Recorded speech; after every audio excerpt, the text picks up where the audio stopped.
The rope dangled in Elias Weber's hands, feeling heavy. The past 6 months had felt like an endless winter to him, waking up every morning to the silence of a house that once echoed with laughter, sitting at a dinner table every night surrounded by ghosts. No pain had ever come close to the moment he lost his wife Anna and their little son Noah. When they were gone, the light inside Elias went out too. Now, as he looped the wheat-colored rope over the old oak branch, he looked back one last time. The eyes that were once full of hope were now just tired. One last goodbye, one last breath. But at that exact moment, a completely unexpected sound cut right through Elias. At first, he thought it was just a whisper, maybe the wind playing tricks. But then, it became clearer. Someone was crying, a child's voice. The rope slipped from Elias's hand. He flinched out of instinct, his throat tightening. The sound of that crying echoing in the silence suddenly reminded him of his own son, the days when he'd run to help him when something happened.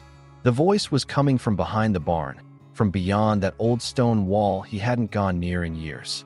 In the end, he started walking over there, carefully. With every step, the children's muffled cries got clearer. Elias slowed down. He had no weapon, nobody with him, but his curiosity and the strange sense of unease inside gave him strength. As he turned the corner of the wall, the sight nearly ripped his heart out. 6 children, ages ranging from about 8 to 14, chained with thick chains to an old iron pipe.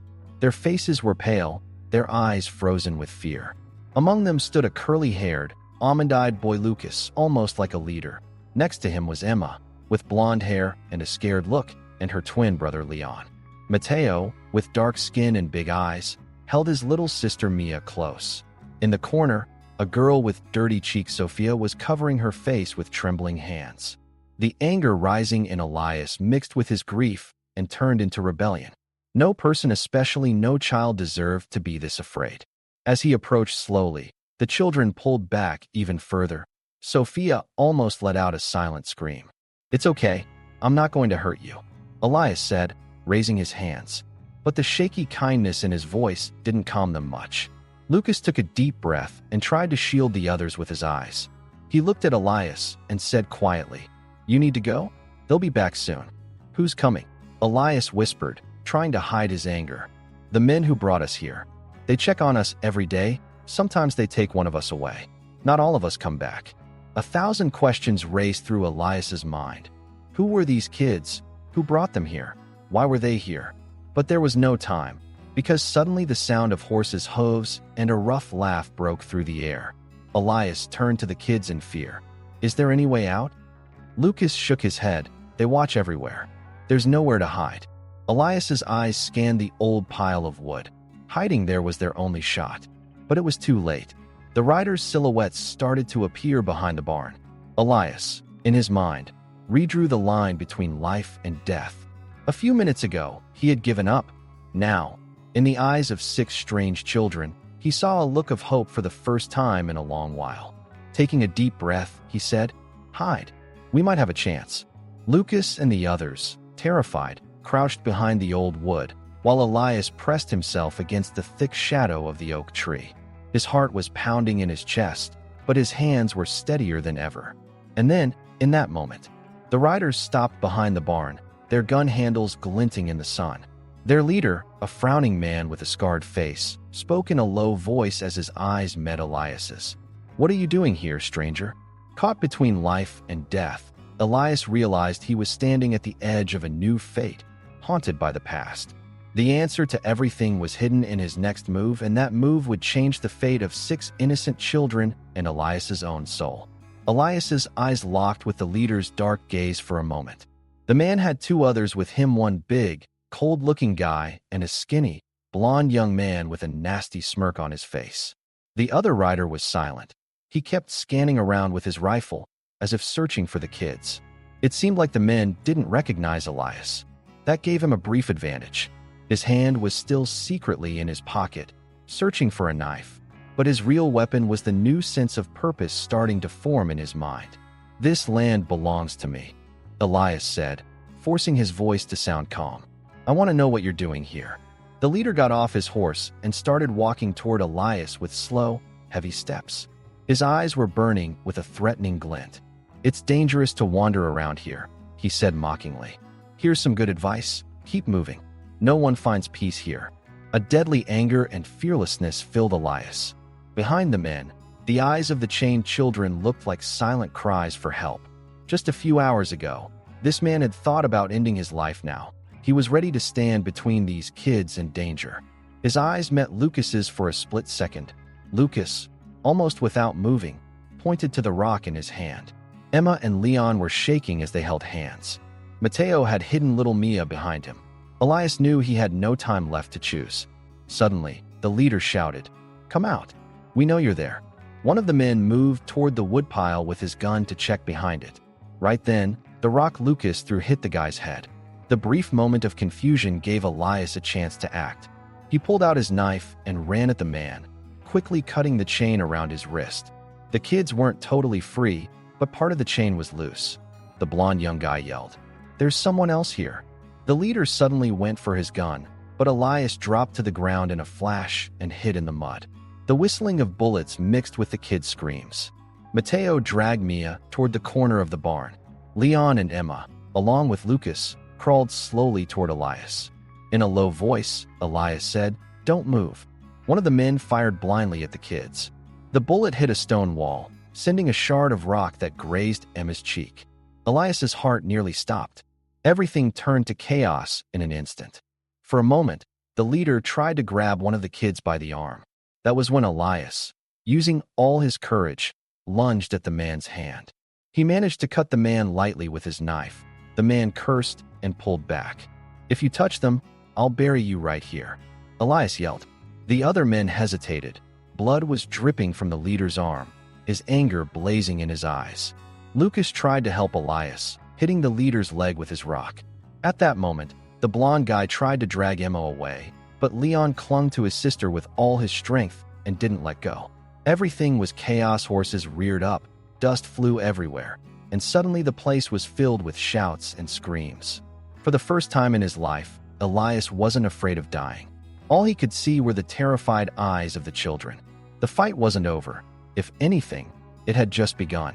The leader yelled to the others, "Fall back." The guy's crazy heel turned this place into a bloodbath. The men tried to grab as many of the kids as they could, but Elias and Lucas didn't let them. Emma and Leon were crying in the corner. Mateo and Mia were hiding behind Elias, and Sophia was still pulling at her chains, shaking.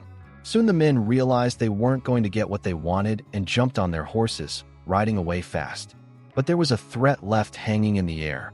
"We'll be back. You can't hide." When Elias turned to the kids, he was out of breath, his arms covered in scratches.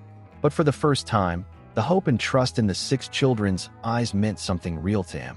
He kept working to free them from the chains, with Lucas and Mateo helping him. And in that moment, Elias understood he wasn't alone anymore. These kids he found while searching for death were about to teach him how to live again. But now, there were dark men planning to come back and ready to do even more. Everything was just beginning.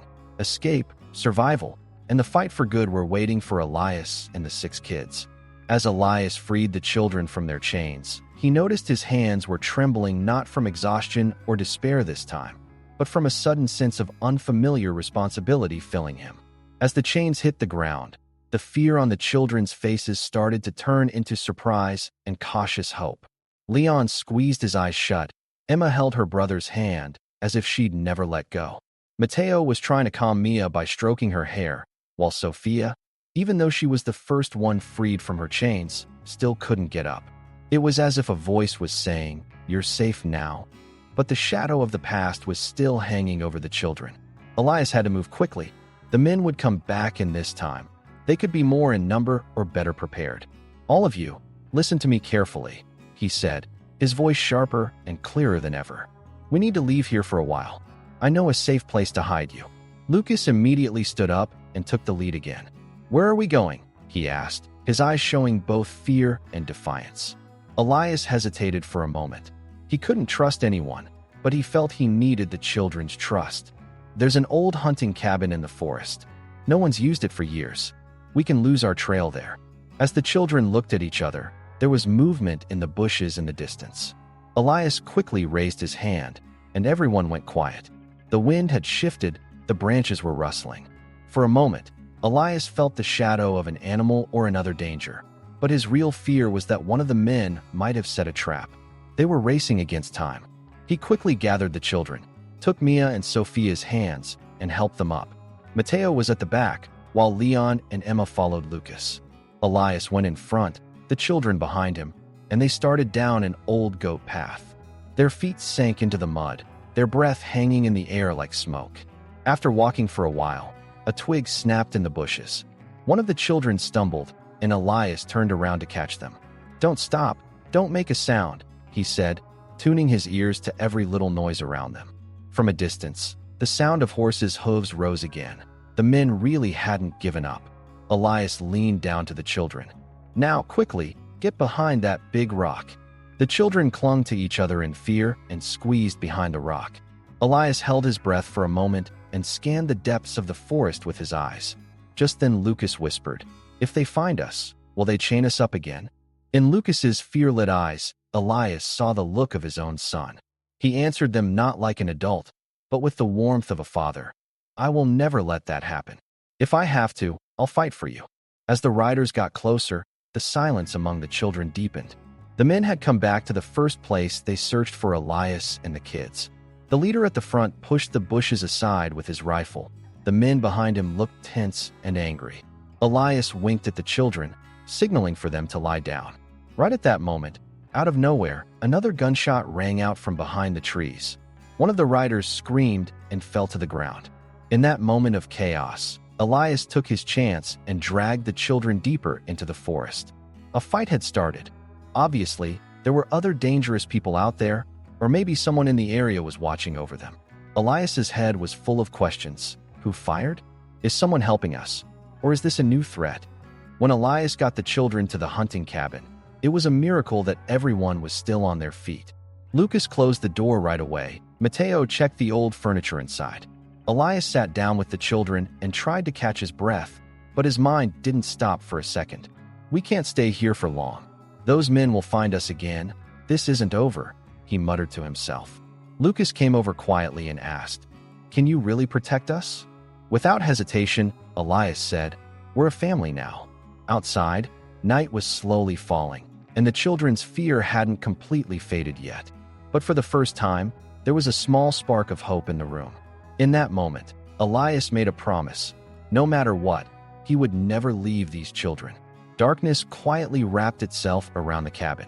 Outside, the wind howled through the tree branches, almost carrying the footsteps of the danger drawing near. Elias gripped the old rifle in his hands tightly as he watched through the small window. Each of the children was wrapped up in old blankets on the floor, whispering to each other, trying to give each other hope. Emma was telling Leon a story about a country where the sun never set, a long time ago. Sophia had her head resting on Elias's shoulder, drifting in and out of sleep. Lucas stood guard behind the door, ready for an attack at any moment. Elias felt strong for a moment because he'd kept the kids safe, but that feeling quickly turned into anxiety. Protecting them didn't end with breaking their chains. Out there were men who had sworn to come back. To those men, these 6 kids were just objects, bargaining chips. And Elias knew monsters loved the night. Suddenly, a low growl echoed from deep in the woods. Then another sound, then the clatter of horse hooves. Elias's heart pounded in his chest. He crouched down by the door and signaled to Lucas to get on the ground. The kids immediately held their breath. Only little Mia's terrified breathing could be heard. When 2 men came up to the cabin, they heard one of them cough and the other curse in a gruff whisper. Elias raised the barrel of the rifle toward the door. The men knew there were people inside. Maybe they had tracked them, or maybe they'd just stumbled across the cabin by chance. For a moment, everything stopped. Time seemed to stretch. Everyone held their breath. The leader's voice cut through the darkness. "We know you're hiding in there. Come out, and nobody will get hurt." In that moment, Elias saw something in the children's eyes that was more than fear, faith. And in that moment, a sentence his wife had told him years ago echoed in his mind. Sometimes, in the darkest night, the only light is your courage. Elias gathered all his courage and suddenly threw open the door. He pointed the rifle at the 2 men. For a split second, the men recoiled in surprise. "If you take one more step," Nobody is leaving here alive, Elias shouted. One of the men smiled slyly. You're a brave man, but you're alone. You can't change that. I'm not alone, said Elias. He felt the breath of the children behind him, ready to give his life to protect them. For a moment, lightning lit up the sky, illuminating the cabin and the glint of the men's guns. Suddenly, Lucas threw a stone out the window. One rock grazed a man's head, while the other man pulled the trigger. The bullet splintered the wood right next to Elias's ear. Elias fired the rifle a loud bang, and one of the men collapsed to the ground. The other tried to run, but Mateo and Leon threw another rock from behind the cabin and made him stumble. Elias dashed outside, running for the second man. The man tried to jump on his horse to escape, but Elias stabbed his leg with his knife. The man screamed and fell to the ground. His horse bolted and ran away. Elias quickly turned back to the kids. Now, everyone out, stay close to me. The kids, hand in hand, came out of the cabin and huddled around Elias. Breathless, Elias dropped his bloody knife to the ground and grabbed the wounded man by the collar, pushing him down. Who sent you? How many more of you are there? The man groaned. Too late. You can't stop us. More are coming, he whispered. In that moment, Elias's face hardened in the dark. We'll see about that, he said. He tied up the man and leaned him against a tree. The kids were stunned, caught between fear and hope. But once again, Elias understood. This fight wasn't just theirs, it was a battle for his own soul. And backing down was no longer an option. He stood watch all night, and not a single star faded from the sky until morning. But for Elias and the kids, the real storm was only just beginning. By the time dawn came, the forest was buried in silence, but there was still a tension in the air left over from the night. Elias sat on a rock in front of the cabin, rubbing the cold barrel of his rifle with his hands. The children, tired but restless after a troubled sleep, started waking up one by one. Leon and Emma were holding each other, while Sophia hadn't shaken off the fear from the night before. Mateo was giving Mia some water, and Lucas was keeping watch through the window. Each of them felt the weight of the night on their shoulders. But Elias knew the real battle hadn't even started yet. The wounded man was still tied to a tree, his groans echoing through the quiet morning. Elias knew he had to make a decision. To learn how dangerous and how many the dark men chasing them were, he'd have to bring out the ruthless side of himself he'd kept hidden. He slowly walked over to the man, and when their eyes met, a cold anger filled him. How many of you are there? Who sent you? The man avoided his gaze, an ironic smile on his lips. You can't reach us. You're alone. They'll find you and those kids. They find everyone. Elias shuddered at his words, but deep down, a solid determination formed. Once, he had drowned in his own pain, but now, carrying the responsibility of 6 lives was bringing him back to life.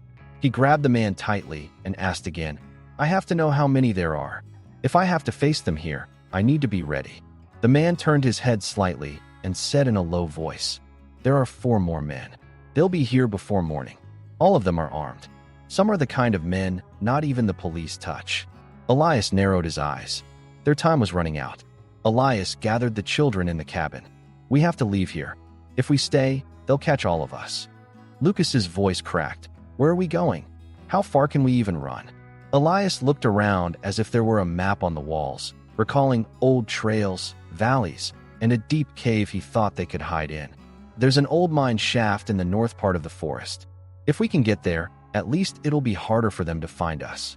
The kids gathered quickly. Leon, Emma, and Sophia packed what little food was left into a small bag. Mateo picked up Mia on his back. Lucas took the lead, Elias at the back, guarding the group as they moved. As they walked through the forest, Elias kept looking back, on alert for any sound. As the first rays of sunlight slipped through the trees, they picked up their pace. But right then, 2 gunshots rang out from a distance. Birds scattered, and the kids dropped to the ground in a panic. Elias shielded the kids with his body. Everyone get down. Don't move. Shadows moved quickly through the branches. The men appeared, rifles in hand. One of them shouted in a low voice, They're here. Grab them. The chase was on. Elias pushed the children through the thick trees as fast as he could, Lucas clearing the way like a scout up front. Gunshots and the men's shouts echoed through the woods. For a second, Emma tripped and fell. Leon helped his sister up while Mateo shielded them from behind. Elias moved on instinct. They ducked behind a rock. Elias fired a few shots with his rifle, making the men pause for a moment. He used that short break to guide the kids toward the cave. When they reached the mouth of the mine, they were out of breath, sweating, and trembling with fear as they hugged each other. Elias checked inside, and once he was sure it was safe, he turned to the kids. "We'll catch our breath here. It's dark, but at least it's safe." Gunshots could still be heard from outside. The men were getting close to the entrance. There was only one thing on Elias's mind. Even here, in the dark, we can't lose hope. The kids sat even closer to each other in the dark cave. Mia held Elias's hand, and Sophia, for the first time, took a deep breath. Lucas whispered, "Are they gone?" Elias nodded to give the kids strength. "We're here. We're together. And together we'll make it." But Elias knew the danger waiting outside was still there, silently, just beyond the cave walls. Tonight had turned into a battle between fear and courage, darkness and hope, with no clear ending in sight. And for the first time, Elias was fighting not for his own life, but for the future of others. In the dim darkness of the cave, time seemed to stand still. Elias leaned his back against the cold rock, his eyes checking each of the children. Fatigue and fear weighed on everyone. Emma rested her head on Leon's shoulder.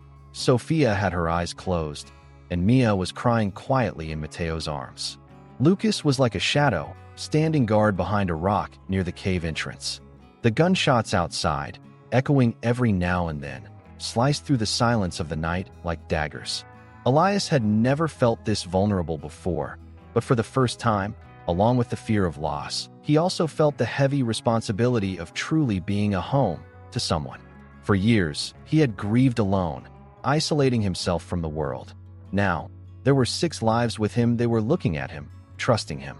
After a while, the tense silence outside was suddenly broken. The sound of horse hooves and muffled shouts got closer to the cave entrance. Elias signaled the kids to get even lower to the ground. A few minutes later, footsteps were heard. The shadows of the men appeared at the mouth of the cave. Their leader was the same frowning, scarred man they'd faced before. There were 3 more men with him, guns in their hands. "Come out," the man yelled, his voice echoing off the cave walls. "There's no point in resisting. We want you and those kids. If you surrender, we won't hurt the children." Elias straightened up, furious at the lies. He turned to the kids and whispered, "No matter what, don't follow me. I'm going out." Lucas whispered, "No." But Elias smiled at him, as if to reassure him. "None of you will ever be chained again. I promise." Elias slowly approached the mouth of the cave, his hands up, but secretly keeping his knife tucked behind his belt. When the leader got closer, he sneered, "You finally made the right choice. Hand over the kids, or else."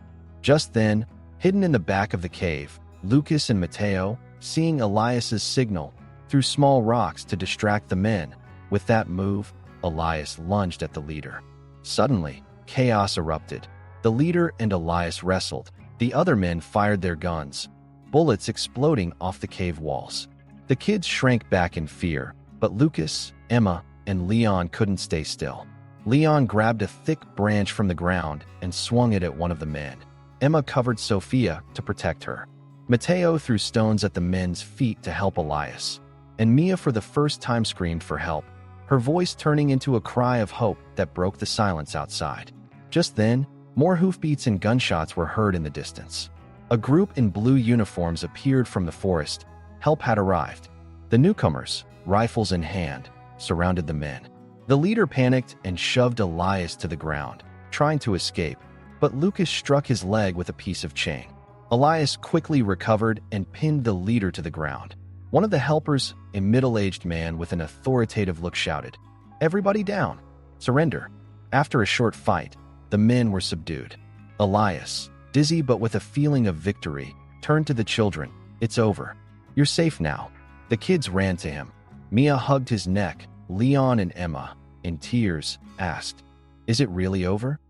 Elias nodded, his eyes filling with tears. For the first time in years, he had gained something he was afraid to lose: a new family.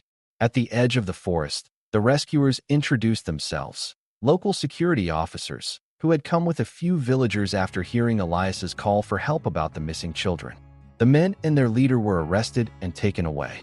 The authorities said they would investigate the children's past and their families, but for some, going home was not possible. Days later, Elias and the children returned to the old ranch. The house was no longer quiet. Laughter, songs, and voices full of hope echoed off the walls. Elias took down the thick rope he once prepared for death from the old oak tree in the yard. In its place, he tied up a swing for the children. One evening at sunset, while the children sat on the porch, Elias read his wife's old letter under the shadow of the oak tree. His eyes full, he whispered what was in his heart. "Anna, I'm not alone anymore. I promise, I'll take care of these children." That night, under the stars, Elias and the children slept without fear for the first time. Maybe the pain of the past hadn't completely faded, but a new family and new hope had started to take root here. Sometimes the darkest days open the door to the brightest beginnings. Elias had written this story with his own hands. The end. For YouTube viewers, if this extraordinary story touched you too, don't forget to subscribe to our channel. Because sometimes, a stranger's small act of kindness can change more than one life forever.